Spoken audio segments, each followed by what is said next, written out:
আলাইকুম। আমি প্রবাসী সাইফুল ইসলাম। আমি আপনাদের মাঝে কিছু কথা বলার জন্য আসছি।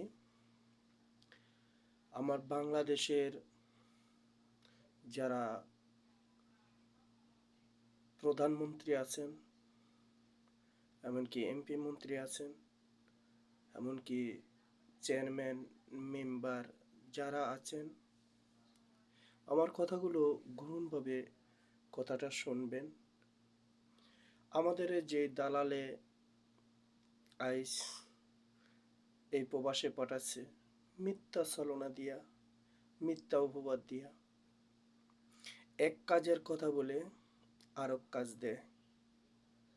আবার যদি কোনো বেতন চাই, একজেট মারার, আকামা না দেওয়ার, এরকম হুমকি দেয়। আজ কোম্পানির কাছে যদি আমরা ভালো কাজ করি কি ঠিক মতো কাম কাজ করি, আমরা ঠিক মতো বেতন পাই না। আমার একটাই কষ্ট, দেশের সরকার শুধু আমাদের প্রবাসীর টাকার দিকেই তাদের নজর, আমাদের ভাগ্যের দিকে, আমাদের কষ্টের দিকে তারা কখনো নজর দেয় না। তারা শুধু টাকাই চিনল, প্রবাসীর মনের দুঃখ কষ্ট তারা কোনো কেউ বুঝলো না। কোনো মন্ত্রী বুঝলো না, কোনো এমপি বুঝলো না, কোনো চেয়ারম্যান বুঝলো না, কোনো মেম্বার বুঝলো না আমাদের এই কষ্টগুলো। যেই দালালেরা আমাদের এত কষ্ট দেয়, আমরা যদি সেই বাংলাদেশে যায় কোনো দালালের যদি ধরি, তারাই আবার দালালের পক্ষ হইয়া তারা সাপোর্ট করে। তাহলে আমরা কি করে বিদেশ করব? আইস দেখেন, আমার আইস এক্সিট মারা, আমার কোম্পানি আমারে হালায় থুইয়া সে চলে গেছে, দালাল চলে গেছে, যাইয়া কোম্পানির কাছে আমারে এক্সিট মেরে থুয়ে গেল, কারণ সে আমারে ঠিক মতো বেতন দিতে পারতেছে না, আমার সাথে খারাপ ব্যবহার করে। সে আমার প্রতিশোধ নেওয়ার জন্য কোম্পানি থেকে ভুলভাল বুলাইয়া আমাকে এক্সিট মেরে দিল। এখন আমি কি করব? এই দেশে থাকার মতো তো আর আমার কোনো অধিকার নাই। আমি মাননীয় প্রধানমন্ত্রীকে বলছি, আপনি প্রতিটা দালালকে চিহ্নিত করে আপনারা বিচারের আওতায় আনান, কাঠগড় করান। আমার মতো কষ্ট করে আজ আমার ঘর নাই, বাড়ি নেই, দুয়ার নেই, আমি রাস্তার উপরে থাকি, মানুষের কাছে থেকে, এরপর লোন থেকে আমি দেনা হয়ে টাকা আনছি। আজ যদি আমি বাড়িতে যাচ্ছি, আমাকে লোলা নাই, সমতি এলা আমাকে ধরবে। আমি বিভিন্ন দেনা হয়ে আমি প্রবাসে আসি শুধু আমার বাবা মা, পোলাপান সন্তানকে খাওয়ানোর জন্য, দেশকে বাঁচানোর জন্য, দেশকে কিছু দেওয়ার মতো, দেশকে কোনো উপহার দেওয়ার মতো এমন কোনো দরদি লোক নাই। এই কষ্টগুলা তুলা ধরার মতো কোনো লোক নাই, আমাদের এই কষ্টগুলা ধরার মতো। শুধু বলেন টাকা, আমরা কি করব? আমি মাননীয় প্রধানমন্ত্রীকে বলছি, আপনি যদি ঠিকঠাক মতো যদি আমার ভিডিওটা দেখেন, দয়া করে প্রতিটা বাঙালির দালাল চক্র যারা আছে, এজেন্ট আছে, তাদেরকে তলব করেন, তাদেরকে জিজ্ঞাসা করেন। আজ আমার বাধ্য হইয়া বাংলাদেশে ফিরে যেতে হবে। আমি বাংলাদেশে গিয়ে কী করব?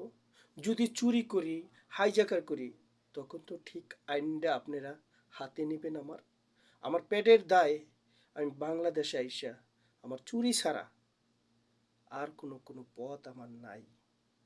তো আমি বলছি, যারা আমাদের অর্থ নষ্ট করে ভুলভাল বলে আমাদেরকে এই বিদেশ প্রবাসে পাঠায়, কাজের ভালো কাজ দেওয়ার বলে আমাদের কোনো কাজ দিচ্ছে না।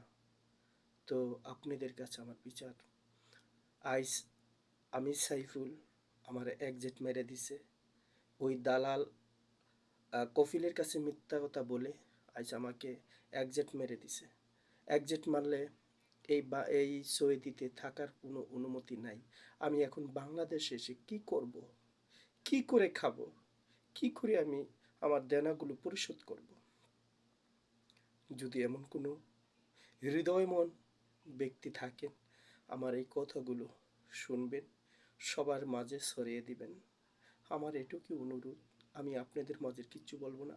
আজকে 3 থেকে 4 মাস পর্যন্ত কাজ করতে পারতাছি না, রুমে বসে আছি।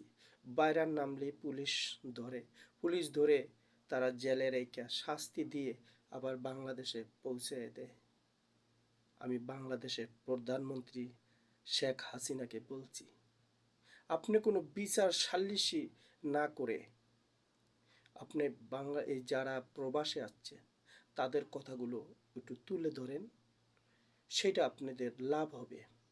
আপনাদের বাবা মার আত্মীয়স্বজনের বিচার না করে বাংলাদেশ কিভাবে চলবে, বাংলাদেশের প্রবাসীরা কিভাবে চলবে, কিভাবে বাংলাদেশকে উন্নত করবে, আপনারা সেই চিন্তায় থাকেন। কেউ হানাহানি মারামারি কাটাকাটি এটি কখনো বই করেন না। প্রবাসীরা কিভাবে সুন্দরভাবে তার ভালোভাবে চলতে পারবো, কিভাবে খাইতে পারবো, কিভাবে বাঁচতে পারবো, সেই চিন্তাগুলো আপনাদের মাথায় রাখেন।